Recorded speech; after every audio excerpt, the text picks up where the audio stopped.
J'espère que les qualités du son vont augmenter, sont améliorées. En tout cas, j'ai fait en sorte que je mettrai parfois sur pause quand un avion va passer. Cet été, je trouve qu'il y a beaucoup de circulation aérienne, un peu plus que d'habitude, j'ai l'impression. Et puis voilà, je ferai des petites pauses pour éviter ces sons-là. Aujourd'hui, je vais parler de comment s'entrelacent les différentes dimensions qu'on appelle 3D, 4D, 5D, qui sont en réalité simplement des états vibratoires différents. Donc je ne vais pas te donner exactement les longueurs hertziennes qui les définissent parce que ce n'est pas l'objet de cette vidéo, mais tu peux trouver ça si tu veux et s'il y a besoin, il faudra me le demander. Je le mettrai en commentaire. Donc ça veut dire que ça correspond en fait à des états vibratoires différents, un peu comme des longueurs d'onde sur la radio, hein, quand on va capter différentes radios suivant le réglage qu'on va faire. Il n'y aura pas les mêmes densités euh, à chaque fois parce que les longueurs d'onde, donc plus elles sont rapides et plus elles sont élevées et moins il y a de densité. Donc les longueurs d'onde les plus denses, ça va être celles qui sont reliées à la troisième dimension. Et ces dimensions, je vais en parler, pour moi, elles sont d'abord intérieures, hein. C'est-à-dire que euh, moi, je chemine en étant de plus en plus en lien avec la connaissance de moi. Et c'est à travers cette intériorisation que je constate que la vie à l'extérieur de moi change. Donc dans ce mouvement-là de l'intérieur vers l'extérieur, je te parle aussi de ces trois dimensions qui correspondent donc à des états de conscience différents dans lesquels nous sommes amenés à vivre selon les moments de la journée, selon les jours et puis selon les moments de notre évolution. Et collectivement, en ce moment, il se passe quand même quelque chose d'important, c'est qu'il y a un grand mouvement qui nous, qui nous agit mondialement en fait et qui nous emmène dans une évolution collective vers un passage, on le voit bien, qui va nous emmener vers un vrai changement de paradigme en fait au niveau sociétal. Cette transformation, on pourrait aussi la regarder en termes psychologiques, et je vais en parler, et aussi en termes spirituels. Donc en termes spirituels, on pourrait dire c'est lié à ces dimensions vibratoires. Spirituel pour moi est très très lié évidemment à énergétique. Et donc les vibrations, le monde des vibrations, ça c'est une chose maintenant qu'on sait. Et donc le monde est plein, est créé par des ondes de forme, des ondes sonores. Et tout ça génère ce qu'on appelle la matière qui est pleine de ces espaces de vide, c'est-à-dire ces espaces d'information, de conscience. Et aujourd'hui, ce que je voudrais dire, c'est que cette fameuse troisième dimension dans laquelle le monde vit la densité mondiale actuellement est liée à la troisième dimension, tout simplement parce que beaucoup de gens qui vivent dans ce monde dont nous faisons parler, dont nous faisons partie, vibrent à cette longueur d'onde-là. Donc ça crée une densité et une dimension, une densité collective qu'on appelle la troisième dimension qui va collectivement vibrer dans ce champ hertzien qui est la troisième dimension. C'est très lié à la matière, à la survie en fait, à un inconscient, c'est-à-dire qu'on est dans cette troisième dimension, dans une identification à notre mental et à nos pensées, à nos croyances.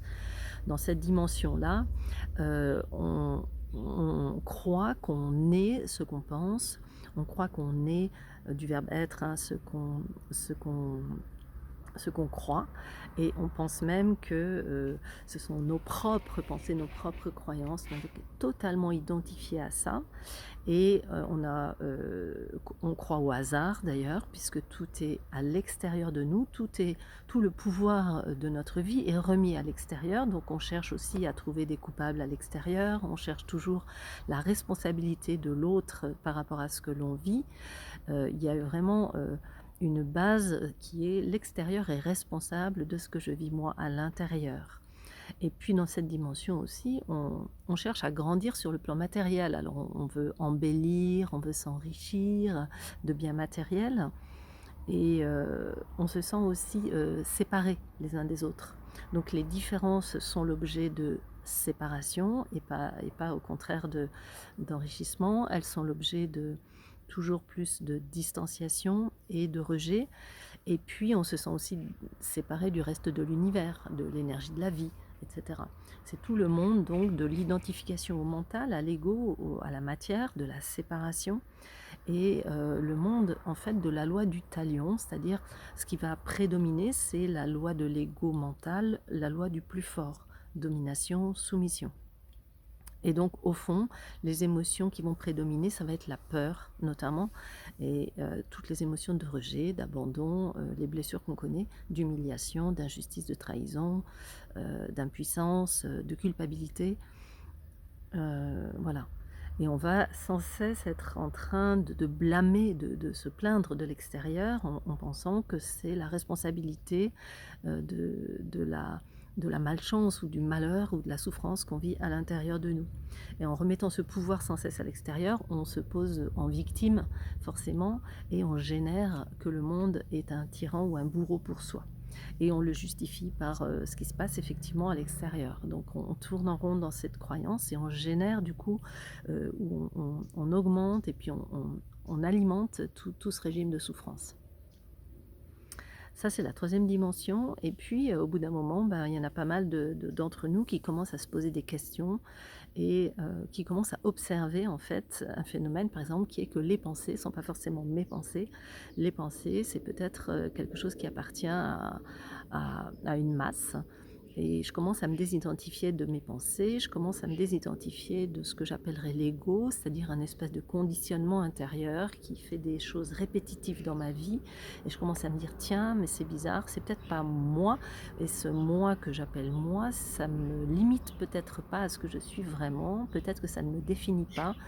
Et toutes ces questions qui comprennent une observation de soi, une meilleure connaissance de soi, on commence à nous faire bouger et à progressivement nous amener dans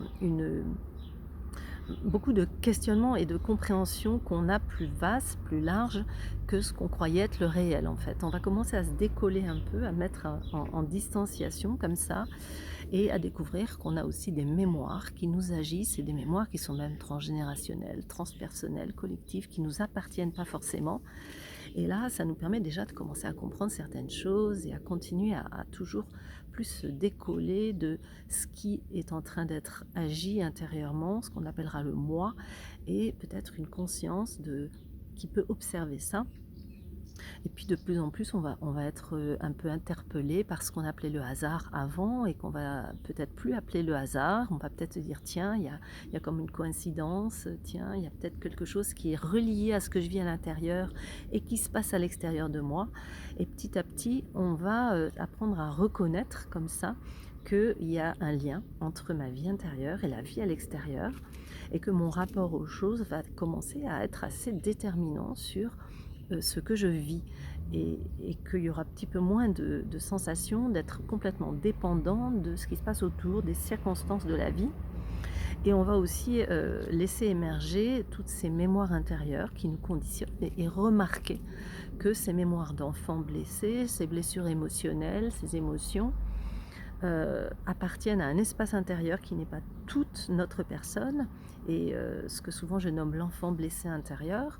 Et en faisant ça, on va faire émerger une autre part qu'on va appeler peut-être l'adulte qui est conscient. Et puis depuis l'adulte, on va même sentir parfois encore un autre espace. Et ça, ce sera déjà la 5D, une autre dimension qui est la conscience, qui est encore par-delà ça.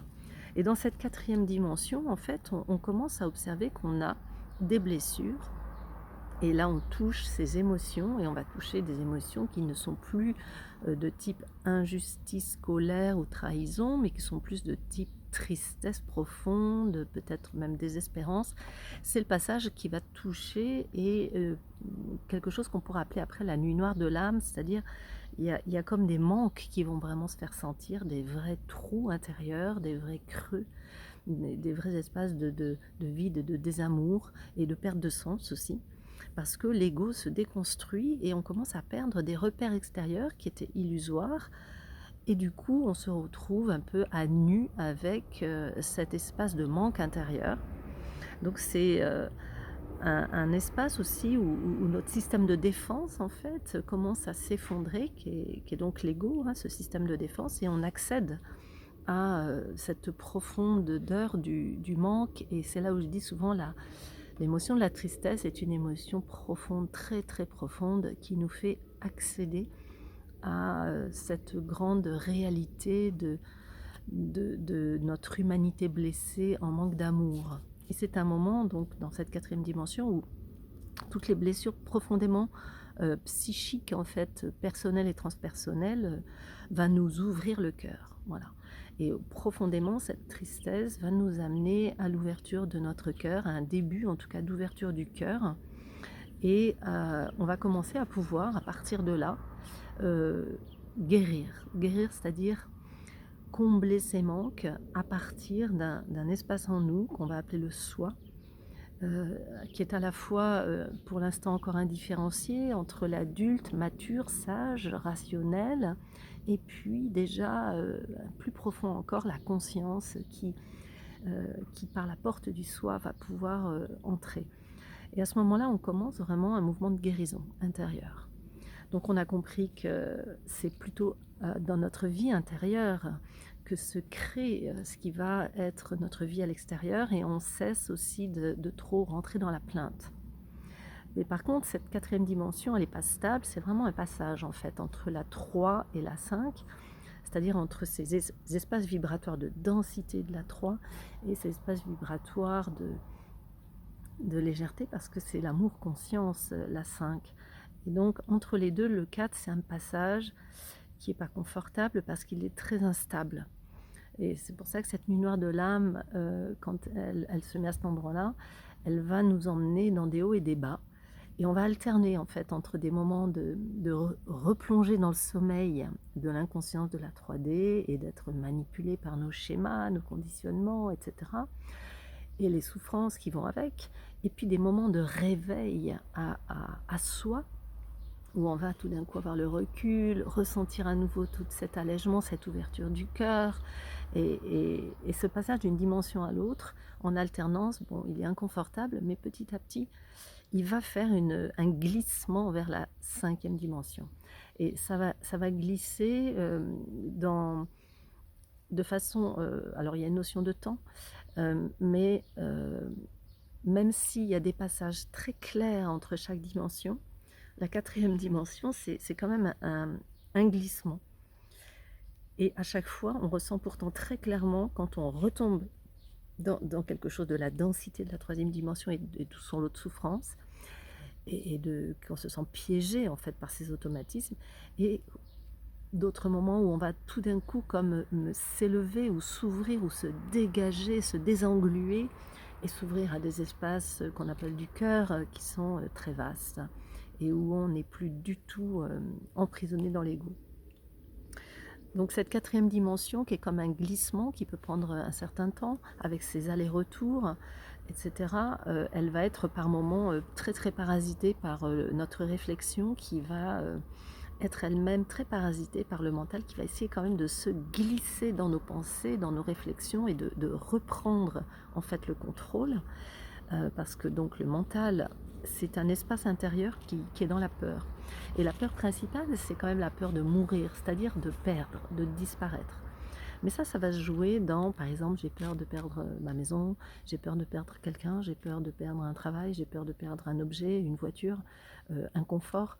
Donc c'est toutes ces peurs-là qui sont au fond la peur de mourir, liée au mental. Parce que dans la densité, il y a l'identification à la matière, et comme la matière, elle est périssable et elle peut disparaître, évidemment, il y a la peur de la mort. Et ça va venir se reglisser par des pensées, par des schémas, dans cet espace de la 4e vibration, hein, dimension, et on va retomber par moments dedans.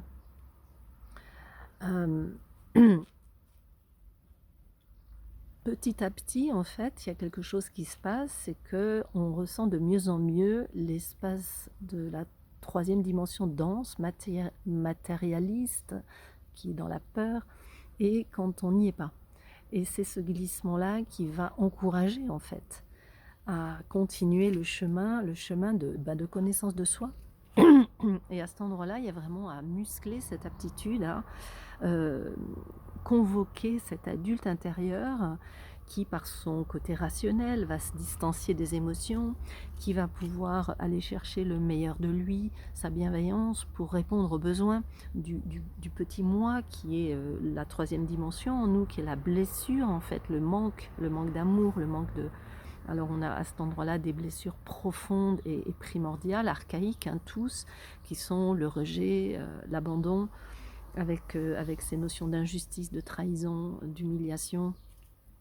Et on va avoir besoin de cet adulte intérieur pour répondre aux besoins de cette partie-là souffrante.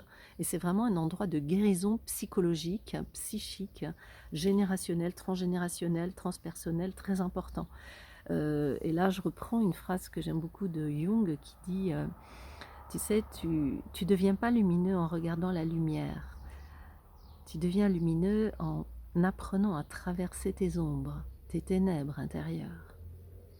Et tu peux regarder les contes ou les mythes parlent tous de ça. C'est-à-dire, il y a le héros ou l'héroïne, elle a toujours l'épreuve d'aller dans les enfers, par exemple, ou dans les ténèbres. Et une fois traversé les ténèbres, quelque chose d'autre se passe.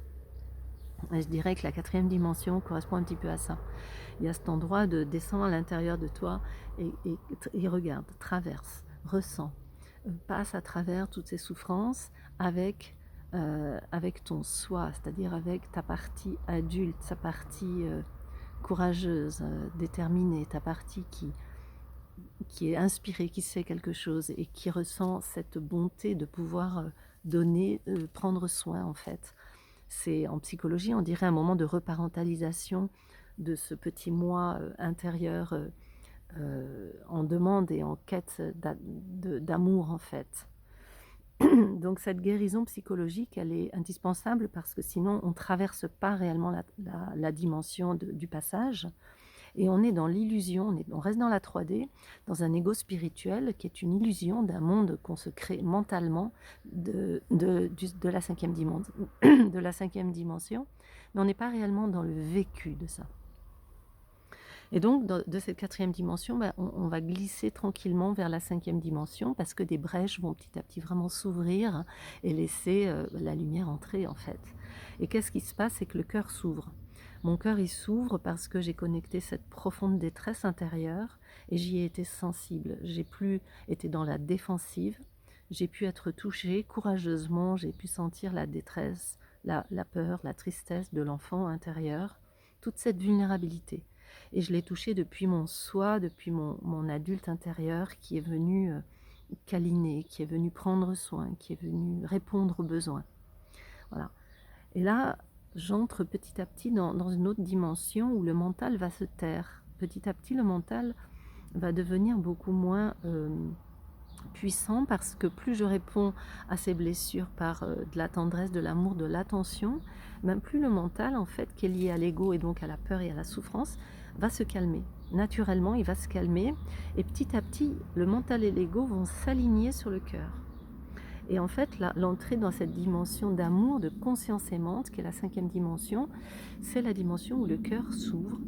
C'est la dimension que j'appelle aussi l'espace christique. C'est vraiment l'espace du cœur aimant. Et cet alignement, du coup, avec le mental, l'ego et le cœur se fait. Et ce qui se passe en même temps, c'est qu'il y a une ouverture au niveau du chakra coronal. Et c'est donc tout d'un coup, à travers l'adulte intérieur, la conscience de soi qui commence à apparaître dans le champ de conscience de l'être que je suis. Et là, à ce moment-là, il n'y aura plus la sensation d'exister de façon séparée. C'est tout d'un coup la sensation d'être en union, d'être uni, d'être un avec le tout, de ne plus être une part séparée, d'être dans la multiplicité des expressions du tout. Et il y a toutes les différences et en même temps une vibration unique et commune qui est la vibration de l'amour. Et là, le gros changement, c'est que la loi du talion, la loi du plus fort, la loi de la domination-soumission, n'est plus du tout celle qui est présente dans ce monde-là, c'est la loi de l'amour. Et il y a cette sensation d'être en cohérence avec ce qui se passe à l'extérieur et ce qui se passe à l'intérieur. C'est là où on va commencer à vivre énormément de ce qu'on appelle des synchronicités, parce que du coup, il n'y a plus de séparation et l'évidence va nous guider. Une espèce de sensation que c'est pas un moi séparé, donc c'est un moi relié au tout et je vais avoir des élans, des intuitions. Mes projets ne seront plus les projets de mon ego, mais les projets en lien avec le flux qui va potentiellement participer à l'évolution collective. Donc par exemple, on va être appelé à agir ou à œuvrer, pas forcément différemment d'avant, sauf que le moteur ne sera plus pour moi en tant qu'ego, mais il sera pour participer par exemple à l'élévation collective dans cette dimension-là. Et tout d'un coup, le sens des choses, le sens des actions, le sens des paroles, tout ça va prendre une autre dimension qu'on pourrait appeler sacrée. Mais en fait, c'est simplement qu'elle rentre dans une présence. Et là, le temps va changer. La notion d'un temps qui s'accumule disparaît. C'est plutôt des espaces-temps qui vont être présents en lien avec la qualité de ce qu'on vit. C'est-à-dire que plus on va vivre des moments avec des vibrations élevées, des vibrations de qualité d'amour importantes, où la lumière et l'amour sont présents, plus le temps va passer vite et plus il y aura de la densité dans les vécus, les émotions, plus le temps va se ralentir.